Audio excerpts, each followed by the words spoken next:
We've talked about the caliphate for a very long time. I started talking about it at Fox. Everybody said that it was ridiculous.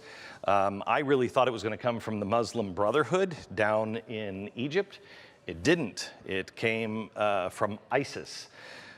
But the Muslim Brotherhood is involved. Right now, Qatar has been cut off from everybody. Everybody in the Middle East is angry at Qatar, and there is speculation now that they may actually have to get rid of Al Jazeera. This is where Al Jazeera and Hillary Clinton gets all of her important news. They may have to shut it down because of the pressure from Saudi Arabia and everyone else, because they are a Muslim Brotherhood country.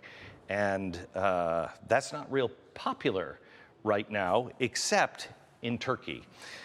Saudi Arabia and all of the Arabic states have now isolated Qatar, except for Turkey, because they are also a Muslim Brotherhood state. They've just sent troops down to Qatar to protect Qatar. Seems odd, but not if you know what's going on here. We've talked about Sykes-Picot before. Sykes-Picot happened around 1917, and it was the French and the English coming together and saying, okay, let's draw a map, let's split it up between us.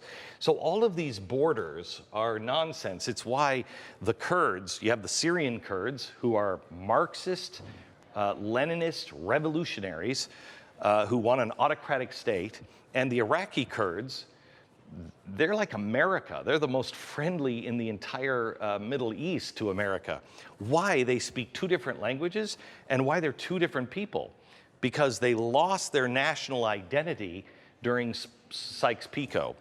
These are arbitrary borders. That's what everybody's arguing about when it comes to Israel, or the arbitrary borders, Sykes-Picot. Sykes-Picot is also one of the first things that we told you about when ISIS, because they crossed the border and said, we're standing on the Sykes-Picot line, and they want to have a caliphate. They're not the only ones. Turkey and Erdogan also wants to reestablish the Ottoman Empire.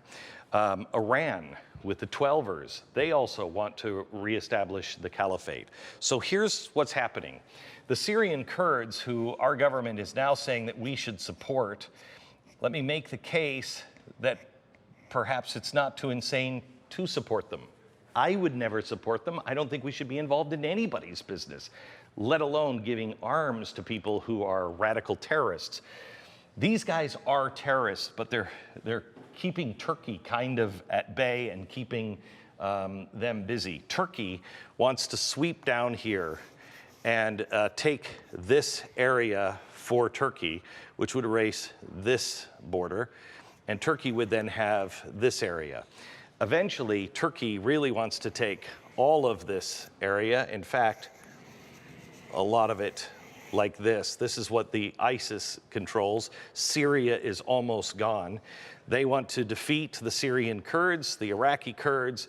They want part of Iraq and Mosul, and they will come down here. And Turkey, it begins to look a lot like the old Ottoman Empire. Iran wants to come over and do the same thing. Iran is now taking good portions of Iraq, and they are pushing in this direction. They want to also take this area. In the end, we are likely to see, correct me if I'm wrong, Turkey and Iran being the real crux of the issue in the Middle East.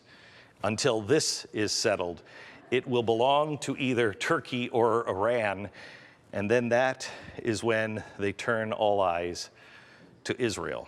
Because once this is a caliphate that has been settled, Iran already has troops up in the Golan Heights ready to spring into action as soon as this mess is taken care of. And meanwhile, what are we talking about? Certainly not this.